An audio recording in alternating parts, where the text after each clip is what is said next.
Every story of Native American resistance seems to end the same way. Tecumseh's Confederacy broken. The Lakota after Little Bighorn hunted down within a year. Geronimo surrendered. Heroic defiance, and then defeat, it is the pattern of 4 centuries. Except once. In August 1680, in the deserts of New Mexico, the Pueblo peoples did the thing that never happened anywhere else. They rose up in a single, perfectly coordinated strike, smashed a European colony, and drove a global empire completely out of their country, not for a week, not for a season, but for 12 years. Spain, the superpower that had crushed the Aztec and the Inca, was expelled by farmers with bows and war clubs, organized by a medicine man the Spanish had once publicly whipped.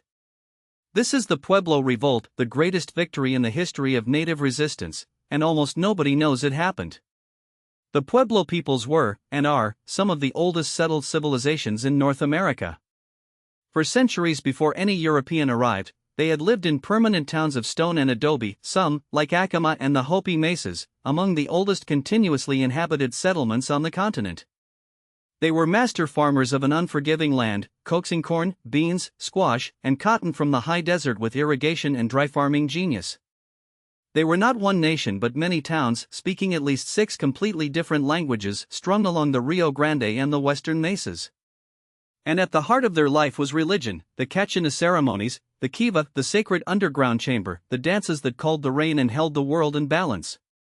Keep your eye on that religion. The Spanish tried to kill it, and it is why everything burned. The Spanish came to stay in 1598, led by the conquistador Juan de Oñate, and the conquest announced itself with an atrocity. When the Pueblo of Acoma, the sky city on its sheer mesa, resisted and killed a party of soldiers, Oñate's response was annihilation. His men stormed the mesa, killed hundreds, and enslaved the survivors.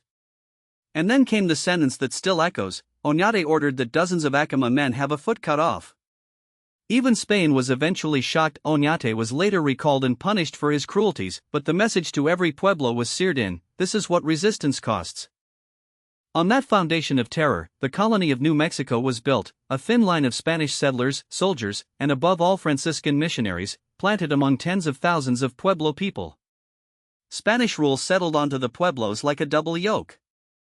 First came the economic burden. Under the encomienda and repartimiento systems, Pueblo people owed the colonists tribute, corn, cloth, labor, effectively taxing a subsistence society into hunger. Pueblo hands built the churches, worked the Spanish fields, wove the cloth that went south in the wagons. Second, and worse, came the war on the spirit. The Franciscan friars were not content to add their god to the Pueblo world, they demanded the old religion die. The Kachina dances were banned.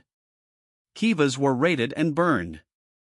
Sacred masks and prayer sticks were seized and destroyed in bonfires. Native priests, the men who held the ceremonies that made the rain fall and the world work, were branded as sorcerers. For 80 years, the Pueblo peoples bent under this, outwardly Christian, secretly keeping the old ways alive underground, in the kivas, in the dark.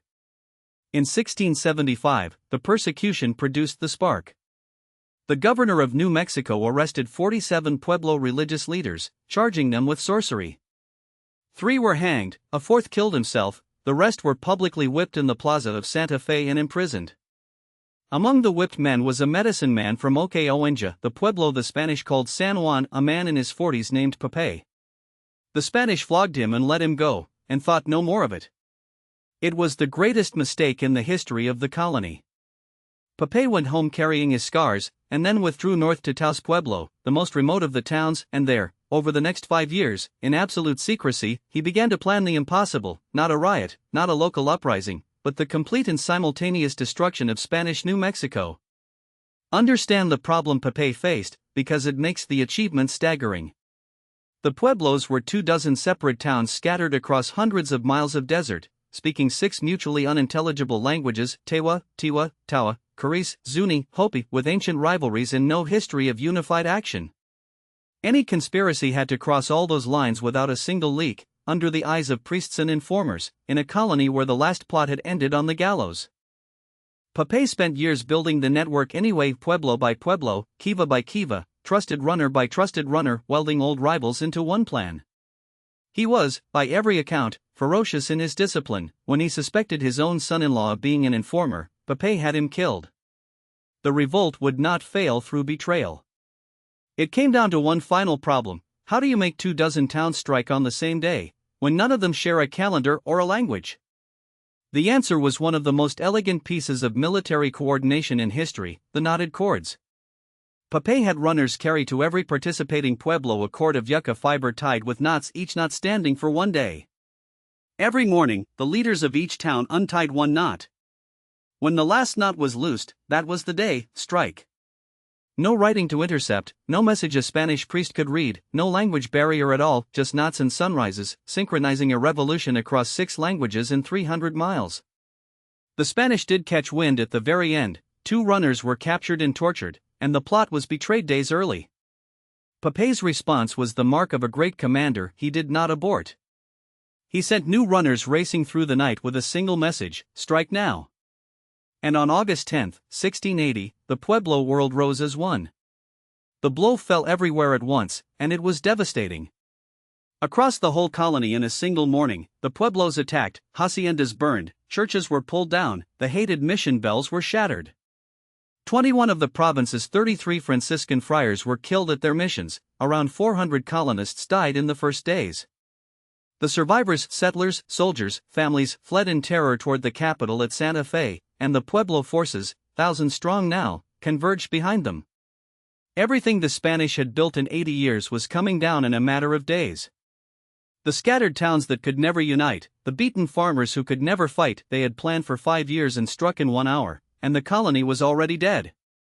All that remained was the capital. By mid-August, 1,000 Spanish survivors were crammed inside the palace of the governors in Santa Fe, besieged by an army of Pueblo warriors. The attackers cut the water supply. They sang the forbidden Cachina songs outside the walls, a detail the Spanish recorded with horror. The banned religion returned as a war cry. The Pueblo commanders sent the governor a message of magnificent contempt: 2 crosses, 1 white, 1 red. Choose the white cross, and the Spanish could leave in peace. Choose the red, and they would die where they stood. After days of siege, thirst, and desperate sorties, Governor Oderman understood the truth: New Mexico was lost.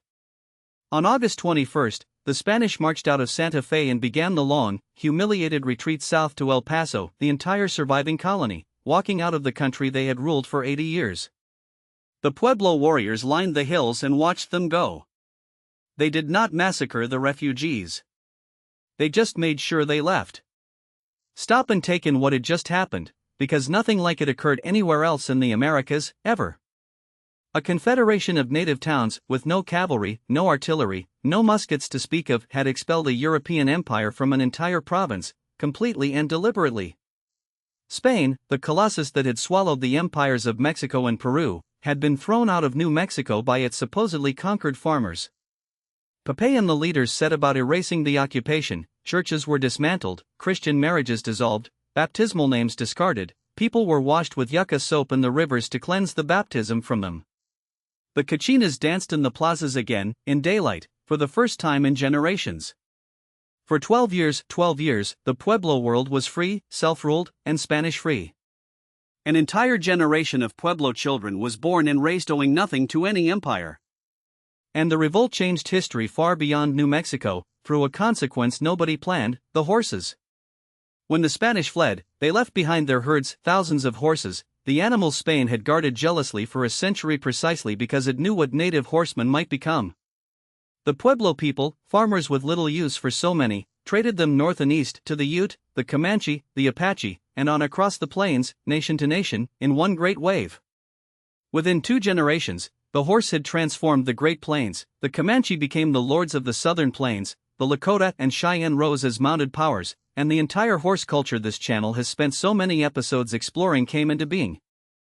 Every mounted warrior at the Little Bighorn, every Comanche raid, every buffalo hunt at full gallop traces back, in large part, to August 1680, to the day the Pueblo farmers threw out an empire and opened its stables. One revolt in the desert rewired a continent. The freedom was real, but it was not easy. Honesty demands the whole picture. The unity that won the war frayed in the peace. The old rivalries between Pueblos resurfaced once the common enemy was gone. Pepe, by some accounts, grew harsh in victory, demanding tribute and obedience in ways that echoed the departed Spanish, and his influence declined before his death a few years later. The 1680s also brought merciless drought. The rains the Cachinas were asked for came sparingly, and raids from Apache and Navajo bands pressed the unfortified towns hard. Some Pueblos began to think the unthinkable, that the Spanish, for all their cruelty, had at least brought soldiers and horses against the raiders. When the Spanish probed north again in the early 1690s, they found a Pueblo world weakened by drought, division, and war, still defiant, but no longer one fist. In 1692, the Spanish came back, led by a new governor, Diego de Vargas. The initial return was negotiated. Vargas rode north with a small force, parleyed Pueblo by Pueblo, and secured nominal submissions largely without battle, an event still commemorated, controversially, in Santa Fe today. But the real reconquest was neither quick nor bloodless. When Spanish settlers actually returned to stay, many Pueblos resisted again, and the fighting of the following years was hard and sometimes brutal. Santa Fe was retaken by storm, and a second revolt in 1696 was crushed. By the late 1690s, Spanish rule was re-established over most of the Rio Grande Pueblos. The 12 years were over. But, and this is the part that makes the revolt a victory even in defeat, the New Mexico that returned was not the New Mexico that had burned. The Spanish had learned the lesson of 1680 in the only language empires understand: cost. The colony they rebuilt was profoundly different. The encomienda, the tribute system that had taxed the Pueblos into misery, was never reimposed. The Franciscans, chastened, largely abandoned the violent suppression of Pueblo religion. The Cachina dances and the kivas were now quietly tolerated, and Pueblo communities settled into a resilient compromise: Catholic feast days and Mass in the church, the old ceremonies in the kiva and the plaza, two religions living side by side in the same towns. Pueblo lands received Spanish legal recognition that later governments had to honor.